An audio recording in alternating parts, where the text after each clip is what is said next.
La troisième partie de notre cerveau triunique est le néocortex. Celui-ci étant le siège de notre raisonnement.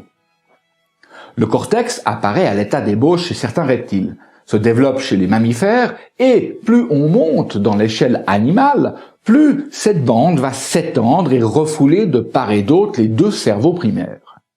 Chez les mammifères supérieurs, le cortex s'est développé vers l'arrière, enveloppant tout le système limbique d'une couche épaisse de neurones aux multiples ramifications très complexes.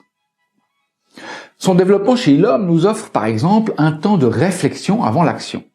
Ce qui veut dire que dès qu'il est stimulé, il peut choisir de ne pas répondre ou encore de répondre de manière totalement imprévue, originale et créative, et ceci quel que soit le problème posé par l'environnement. C'est lui qui nous permet consciemment de faire preuve de flexibilité et de variation dans nos comportements, puisqu'il sait réagir d'une manière différente à un stimuli identique lorsque la réponse produite ne correspondait pas au résultat espéré. Il est d'autant plus conscient qu'il est justement conscient de ses automatismes et de ses pulsions. Et il est même capable de s'en libérer grâce à sa fonction imaginaire.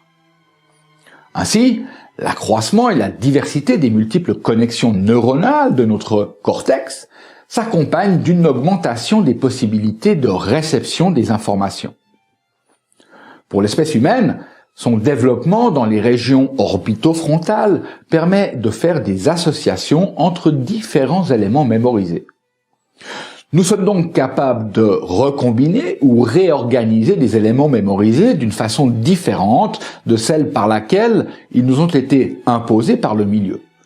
Notre cerveau peut alors créer des structures nouvelles comme des structures imaginaires. Le néocortex représente la conscience ou encore la capacité symbolique. Vous savez, cette capacité à remplacer certaines choses par d'autres. C'est également là que se situe le siège du langage et la base de la pensée abstraite. Et il n'y a que le cortex qui ait cette capacité. C'est d'ailleurs pour lui un moyen de gérer les autres cerveaux qui, eux, sont plus anciens. Il permet par exemple de reconnaître un objet comme une réalité externe dans un espace donné. Il permet aussi la manipulation des concepts, l'abstraction consciente ou la prise de distance par rapport à l'objet. Ainsi, les capacités de ce nouveau cerveau nous offrent des possibilités de création presque infinies. Voilà donc pour ce qui est de notre cerveau triunique, avec sa partie reptilienne, sa partie limbique et son néocortex. Et vous n'aurez certainement pas omis de faire un rapprochement direct avec notre fameux index de computation, n'est-ce pas? Sinon, merci à votre néocortex de le faire pour vous.